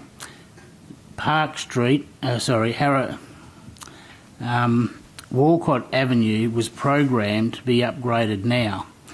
By delaying it, we would cost the ratepayers at least an additional $930,000 by not undertaking that preventative maintenance. It'd be like ignoring the oil light on your car, the temperature gauge. When the wire starts sticking through your tyres, if you don't take action to repair the small things, it'll lead to bigger costs later on. It's about the subsurface of the road, not so much the road surface itself, but the cracks in the road which will allow moisture to get into the substructure and the whole road will fail. And that's why we need to listen to our asset managers and do the program work when required, and that is right now, people. Councillor Henderson mentioned last week there had been another crash at the intersection of Park and West Swan Road. So the crash statistics alone make Park Street a much more dangerous intersection than Walcott Avenue at West Swan Road. In fact, the previous crash statistics I quoted last week were 4 at Walcott and now 14 at Park Street. Bearing in mind Bailey Brewing is opening in a couple of weeks' time, there'll be another couple of hundred cars parked in their facility, and they can only get into the facility off Park Street, which will add more traffic congestion to that intersection. It'll make it a lot more busier than it is now. As I said, the asset renewal program, it's timely to do the preventative maintenance. I'll leave it there, Mr Mayor. I think it's a better outcome. Let's do the additional road traffic modelling with the effects on the urban growth impact. I note that all councillors have received emails from various lobby groups, both for and against the motions before you tonight. So I'll leave it up to you, but I think that we can't ignore the officer's recommendation about doing those minor roadworks. Thank you. Councillor Perry is the seconder.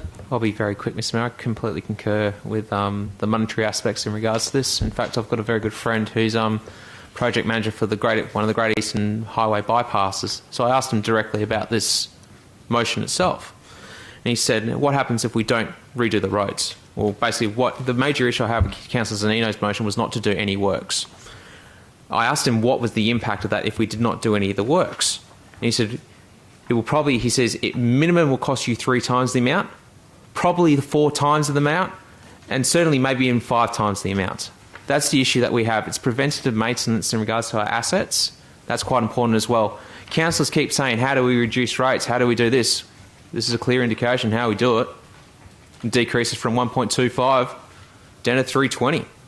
And that's a fact. And I'm sorry, but preventative maintenance is more important than reactive maintenance. Prevention is better than cure. So that's all I've got to say. Thank you, Mr. Mayor. Question, Mayor.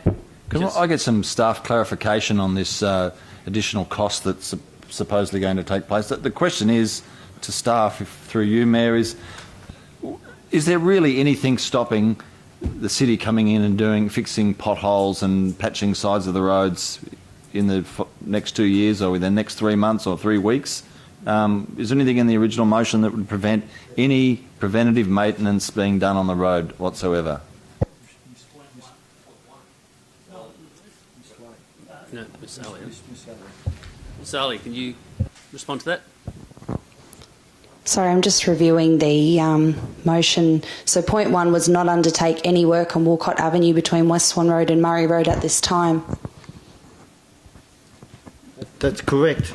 That's what it said, Councillor. Well, that was clarified in the last when we last debated potholes, but it meant that any upgrading work, any corrections, major correction stuff, was ruled out by that motion. Councillor Zanina. Can I respond to this question? The reason why 1 was worded that way is at this time. Therefore, in other words, we don't go there like tomorrow and spend money unnecessarily. Once the road is closed, the officers would be monitoring the road surface, and I spoke to Mr. Jim Coaten on numerous occasions about this, and I was told that if the road surface deteriorates, then maintenance can be done at any time. It just has to come back to council. So whether the road maintenance is done in 3 months or 6 months or in a year's time, because once you close it, you haven't got the volume of traffic. It's going to deteriorate at a much lesser rate. Therefore, you may go 12 months or 2 years without having to do the remediation work. But if it needs to be done within 3 months or 6 months, that remediation work can be done and carried out. That's what I was led to believe and what I was told. Okay, thank you, Councillor. Now, Councillor Parrish spoke. Can I have a speaker against the motion? Any speakers for or against? For or against? It's the revocation. Yeah, that's what we're talking about. Yep, thank you. If I can add to Councillor Zanino's comments, the motion that was moved was to not undertake any work, but that related to some specific scenarios that were presented in the agenda for that evening. And as Councillor Zanino pointed out, it was at that moment in time that we weren't to undertake those specific measures, and that's what it related to. And if you would recall, councillors, I did get that clarified through Mr. Coaten on the night that work could proceed beyond that evening, that repairs could be undertaken on the road. This is really not the key issue. There's nothing stopping staff going in and repairing potholes and making improvements to the road. The issue is about the closure for the 24 months.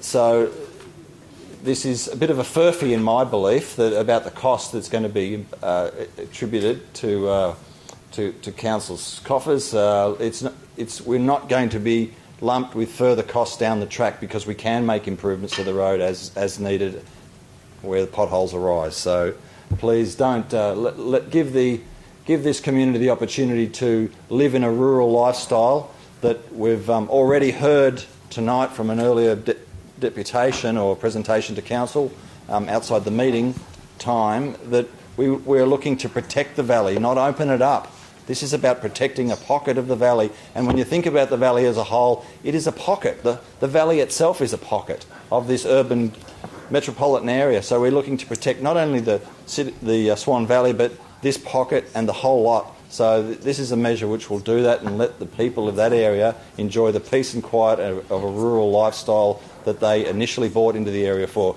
We shouldn't be putting curbs into the Swan Valley, making a rural environment some sort of metropolitan extension of the metropolitan area. Stop putting modern roads and curbs and footpaths in. Put dirt footpaths in if you have to, but don't start sealing everything over and making, paving paradise, as they say. So please don't let this community enjoy their rural lifestyle. We'll see how it goes for 24 months. That's the trial period. It'll come back to council then, and in that time we can decide then if we want to make it permanent. Speaker for the motion. I have a question. Through you, Mr. Mayor. Can someone please clear this up? Is point 1 of the original motion clearly stating that no works are to be undertaken? It just seems like people are disputing that, but it's written saying that there's no works to be undertaken. So what happens now? Let's just clarify the word maintenance. There's two types of maintenance. There's maintenance to fix potholes, which is one issue. Then there's works that may need the resurfacing of the whole road, which is money we budget for. My understanding is that the recommendation 1 is not to undertake any work on at this time refers to any resurfacing work or any other major maintenance work, but it does not preclude us going out there to fix potholes. Okay. Question. Councillor Congleton. Then, Mr. CEO, can you tell me if the road deteriorates to the point where it requires to be resealed due to either rain erosion, will that be undertaken in those 24 months, or do we wait till the end of the 24 months before the action is done? I will get out my crystal ball, councillor, and have a look, but sorry, I can't answer that question. I think you can answer the question. I'm asking you to guess whether the road will or will not deteriorate. I said if the road was to deteriorate requiring resurfacing, would it be undertaken or would item 1 remain in play? It would not be undertaken because, Council, you've made a clear declaration that you wouldn't undertake any work on the road at this time until such time as you budgeted for those works to be undertaken.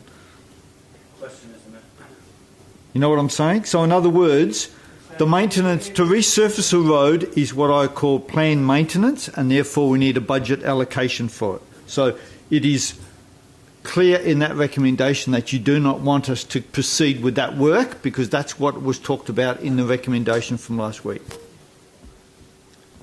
Councillor McNamara. Questions, Mr. Mayor. First of all, how long is this road there? It was built mid-80s. Mid-80s. It was a subdivisional road built in the 80s. Yep. What's the state of the road at the moment? Look, I can't tell you that. I haven't driven down it for several months. It's rural road, chip seal. And the final question is, will it deteriorate substantially in 12 months? Crystal ball. Who knows? Will it or will it not? It's crystal ball. That's the thing. It is. It's at a stage where the staff are recommending that we undertake some work on it. Council has resolved in 1 not to undertake that work. Mr. Mayor, can I answer the question from Councillor McNamara and also the question from Councillor Congleton? The works that were excluded were on page 585 of the report, which was option 1, 1.4 million, option 2, 1.26 million, option 3, 1.31 million, option 4, 1.81 million, and then the option 5 was 320,000. Now, I was actually 585. I would have been very happy to include the option 5 spending the 320,000, but I was reassured that once the road's closed and the traffic volumes are cut down to just local traffic only, very little degradation of the road can happen. Therefore, the day-to-day maintenance, in other words, if there's any potholes, the potholes have to be obviously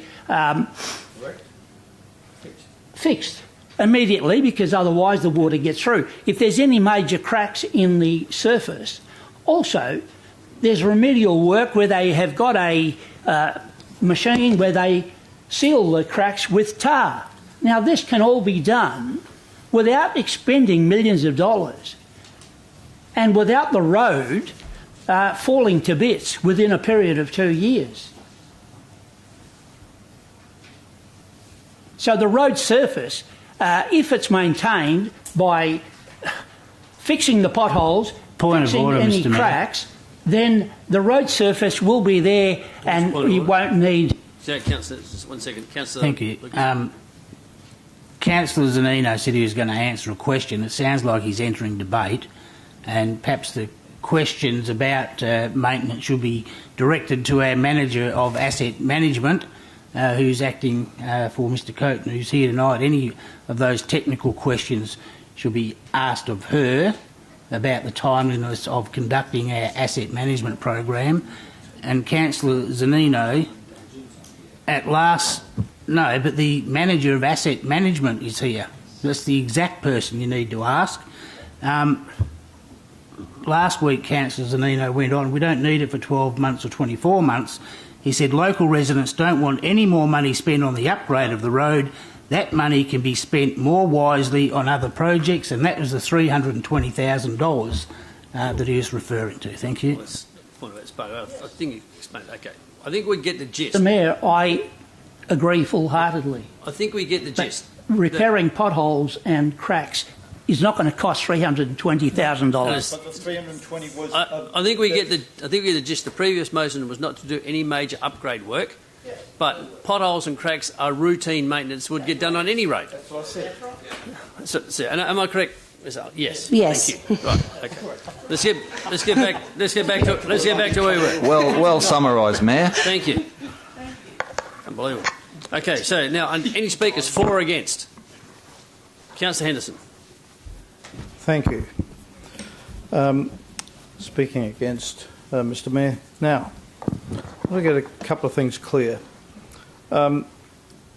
If we allow very significant amounts of traffic to scream up and down that road, it will deteriorate more quickly than normal. However, if it's reduced effectively to a rural road, then quite clearly its longevity is going to be much better. Now, here's the thing. The reason for the expansion and the widening of the road was to handle extra traffic. So we decided we don't want that. That's great. Have a look at just about every other road in the Swan Valley that doesn't have a white line down the middle of it, and there's lots and lots and lots of them. Those roads last for years and years and years because they don't have thousands and thousands of cars going up and down them. They just have the local rural traffic. And that's exactly what the residents are asking for on this road. So if we do as we have decided previously, then we will find that staff will reassess the road in a couple of years' time, and they'll say, okay, we may need to do some remedial work, we may need to do some shoulder work or whatever. The key thing here is to keep it as a rural road. I think the key thing about cost is being a little bit bent all over the place as well. We may need to spend $300,000 in 2 or 3 years' time. We may need to spend a few dollars just doing general remedial work. And the key word is at this time, as Councillor Zanino said. So I think we have to be focused on the big picture. The big picture is that it is in a rural area. We need to look at how soon the road can be extended from Wilcott down to Yuildene, which is a very short section of road, which will allow traffic to access Drumpilia. But more importantly, Park Street is not going to receive any more traffic. Why would you drive out of Brabham, head north, and then come back down West Swan Road? If you're coming out of Brabham, you'll go down to Yuildene, you'll pop onto Drumpilia, a nice 80k an hour drive down to Reed.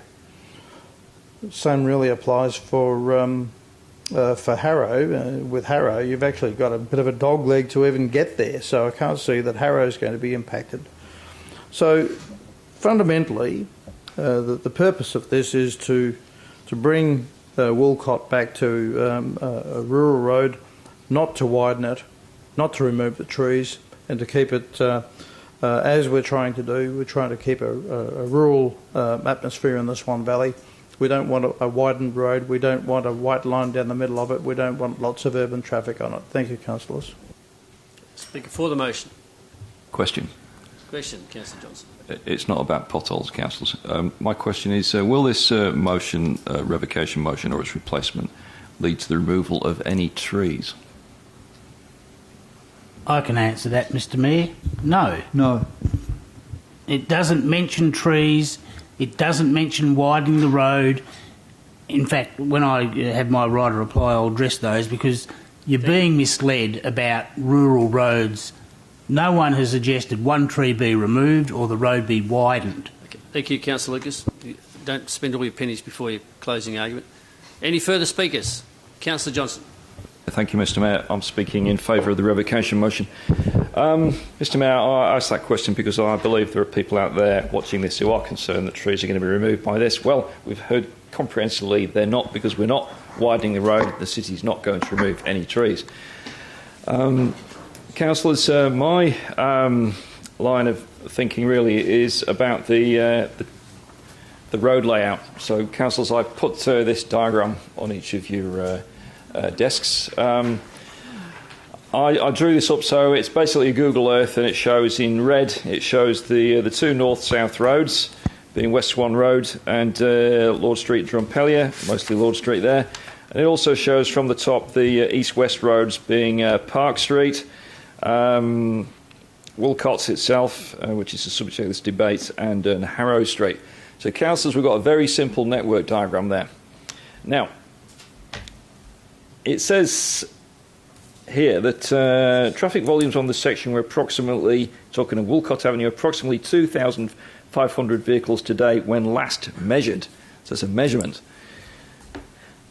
However, it's projected to increase to approximately 9,000 vehicles a day. So that's a projection. So we're talking about a measurement of 2,500 and we're talking about a projection of 9,000. So a projection is a different thing to a measurement.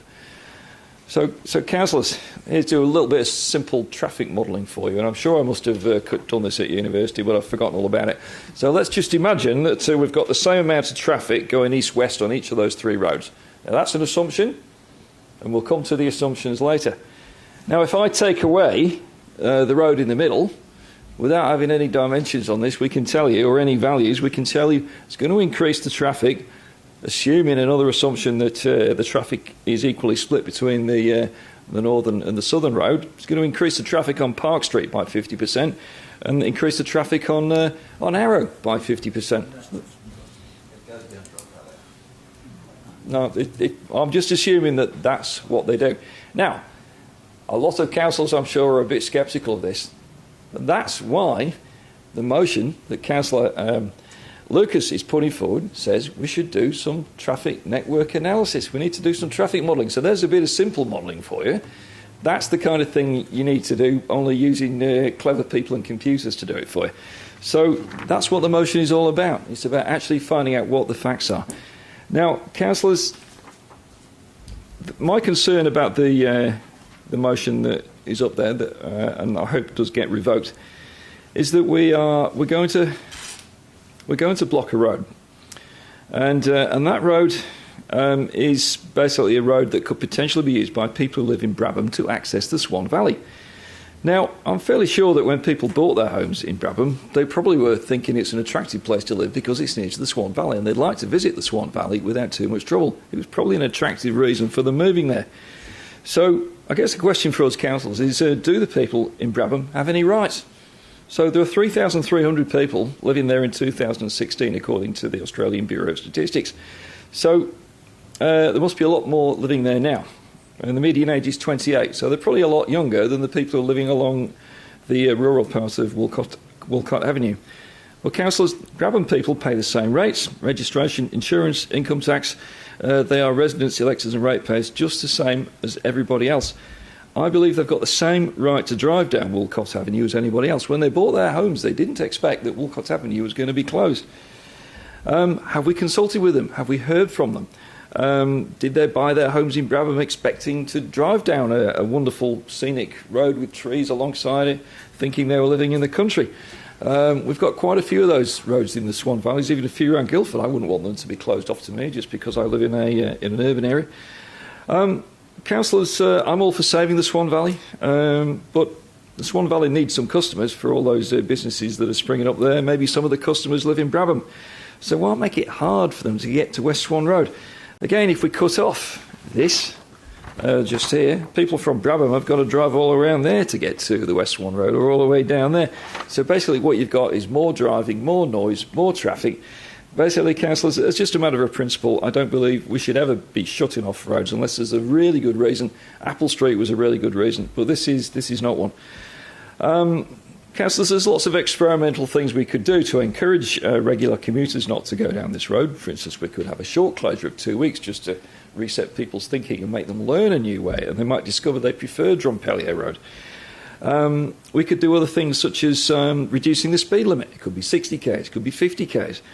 There's probably other traffic calming measures that could be used. But, councillors, this way I believe this revocation motion takes us in the right direction to retain the trees and retain the rights of all road users. So, councillors, we can keep it as a country road, so please support the revocation motion, which I think is extremely sensible. Thank you. Speaker against the motion. Councillor Zanino.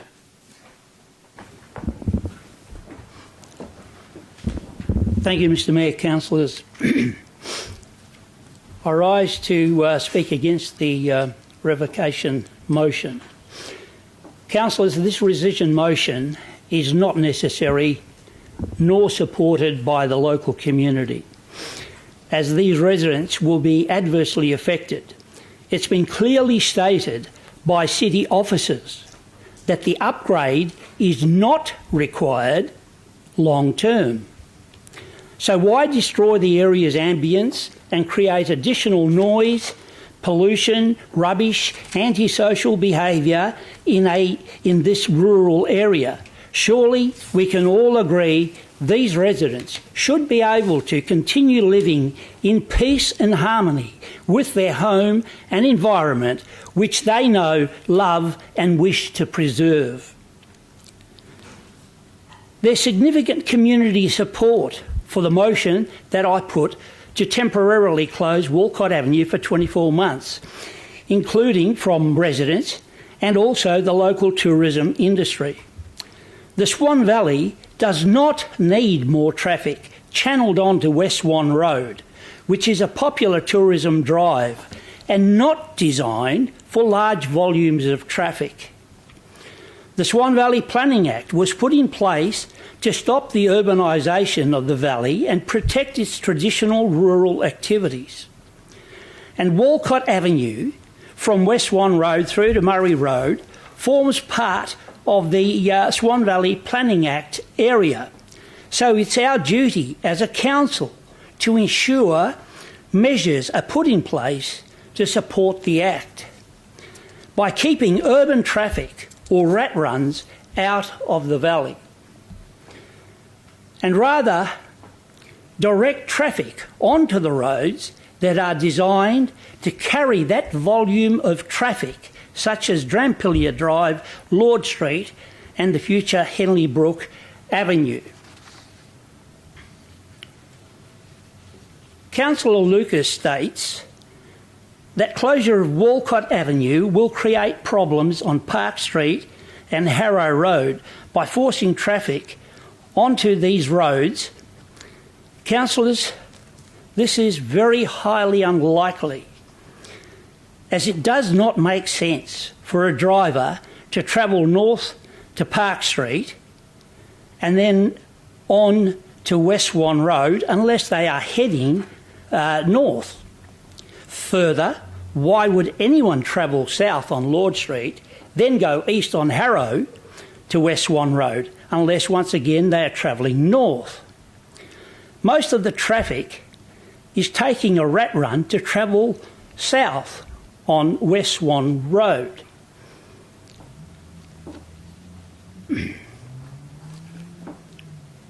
Councillors, the only road which takes you to Park Street is Murray Road. And I thank Councillor Johnson for his little map here, because if you have a look, Murray Road runs north-south, and it's the only road that goes from Walcott Avenue through to Park Street. There are no other roads unless you go further west through the residential areas. Once Walcott Avenue is closed, west of Murray Road, you can't get to Park Street, as I said, unless you go through the residential area or you go through up to Lord Street or Drampilia. Got a minute left, Councillor. What? Got a minute left. I need more than a minute. Extension of 2 minutes. I'll move there. So you can't get to Park Street, and you certainly can't get to Harrow Road from Walcott Avenue, because there's no roads from Walcott Avenue through to Harrow Road. So unless, if you're wanting to get to Harrow Road, you've got to go out onto Lord Street and then turn down Harrow Road, which is, I think, defeats the purpose. Councillors, it's also important to highlight that any road maintenance required to Walcott Avenue can proceed even if Walcott Avenue is closed at Murray Road. I must point out that my motion, which was supported, clearly states not undertake any work on Walcott Avenue between West Swan Road and Murray Road at this time, and we've already gone through that issue. That doesn't mean that the remedial work on Walcott Avenue will never happen. It means work will be carried out when it's necessary, whether it's 3 months, 6 months, a year, or whatever it takes. That's up to the council officers and staff. As I have stated, this work can be carried out after the road is temporarily closed. Not closing Walcott Avenue and creating years of traffic mayhem for local residents and the fauna, because the fauna gets affected as well, is not the solution. It will be detrimental to the community and the environment. This is not the way you treat ratepayers that have spent a lifetime contributing to the community and paid rates for 20, 30, 40, 50 years with little return. Everyone should be treated with respect and listened to. We are here to represent the community and address their concerns. I urge you to not support this rescission motion because it's not required. There is very little difference. The only difference between the revocation motion and mine is that mine states that the Walcott Avenue will be closed and this one doesn't. The traffic will increase exponentially As it's already been stated, I've only got a couple of lines left, to 9,000. That's not what the local community want, nor should endure. So please vote against the revocation motion and let the residents that have been there for many, many years live in peace. There's a lot more than a few lines, Councillor. I'll ask you to resume your seat. Thank you. Thank you. Further speaker? Thank you For or your against the motion? I'm going to be against, and I just want to quickly, I won't be long, I just wanted to talk about sustainability, and I think it's really basically a sustainability issue. Look, we've got to the point now, I mean, the Swan Valley is completely surrounded by houses, and it's even going to be surrounded by urban and industrial in the north. We're going to protect the Swan Valley now, or we're not. I mean, there's not, I really cannot see how you can have your cake and eat it too. You cannot have thousands and thousands of cars going over a road and not expect that ultimately you're going to have to widen that road and get rid of those trees.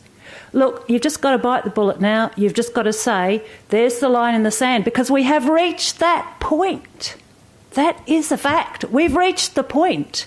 And there's no point saying, oh, well, it's an access road for Brabham people to come in and partake in the ambience and the great things in the Swan Valley, when actually it's the very traffic that's actually, and in fact it's the very traffic and the volume of cars that's actually going to stop any Swan Valley ambience that they might partake in. So the point is that people are not using Walcott Avenue to ambient into the Swan Valley. They're using it because it's a scenic drive to get them into Midland, because they don't want to go on to a horrible, fast, busy road like Drumpellier where everybody else is. At the end of the day, you know what? If there's going to be huge volumes of traffic, which there is because it's so built up now, people are just going to have to get used to the fact that the Swan Valley is not a rat run. It has to be preserved, and actually everybody has to take the sacrifice, and if they're trying to get from A to B to go to work, they use the horrible fast transport lanes that have been set up, like it or not, and just get on them and go to work and come back and leave the Swan Valley for the ambient pastimes that we're talking about. It's the line in the sand time. It's a sustainability issue. You absolutely cannot, at this point in time, have your cake and eat it too. And in fact, we're not going to be able to have our cake and eat it too at any point from here onwards. Thank you. Any further speakers for or against the motion? Councillor Lucas, I'll ask you to close. Yep. And I might request more than 3 minutes, Mr Mayor, as you've given that privilege to other speakers. I must be listening to a different debate. My proposed motion does not see any widening of Walcott Avenue. It does not remove one tree. In fact, it is expected that rural roads have character by having trees and native vegetation. That's been commented a lot during the debate against my motion tonight, but that's not part of it. I'm not proposing that we widen the road. I just say let's keep it up to a standard where we don't have to spend perhaps $1 million more because we were neglected that critical maintenance. Now, you'd have all received an email from Mr Coaten with a sketch on it about a rural road. I just want to read part of it because people are saying, oh, it doesn't need upgrading, it's fine, and the less traffic we have on it, we can extend that out. It is important to regularly reseal or resurface roads so they remain watertight. Once the wearing course fails, then water will get into the base and soften the materials, leading to complete failure of the road pavement. This results in the entire road needing to be reconstructed, including the base layers. Hence, the importance of undertaking regular resurfacing and resealing our roads is to save money in the long term. That's what I tried pointing out but everyone didn't, or a number of people didn't want to listen to that. That's coming from our executive manner of operations. So we need to do that maintenance at a very minimum, otherwise it's going to cost us a lot more. My proposed motion also talks in about once the new Henley Brook Drive is constructed, then we do terminate Walcott Avenue. But we aren't there yet. It's going to take about 3 years to get that construction done. And then all those lesser people, Councillor Zanino said everyone should be treated with respect and fairly. Well, what about the residents and the ratepayers of Brabham? They just want to drive on a road. I don't know where they're going, heading north or south on West Swan Road, but they should have the opportunity to do it and not make it, as I said last week, a private road for those people who may have lived in the Henley Brook locality.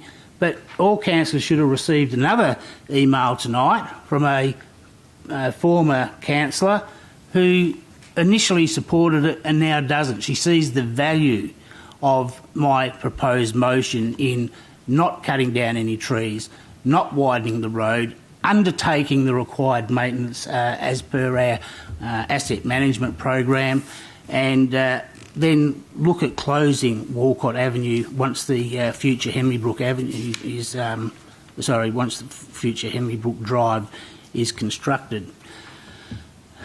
I think the people of Brabham has got as much right to drive on that road as anyone else. That is fair. That is for the greater good of our community, not the small minority. I drove up Park Street, Walcott Avenue and Harrow Road several times today, and I saw signs out there, save our trees, don't widen our road, protect our wildlife.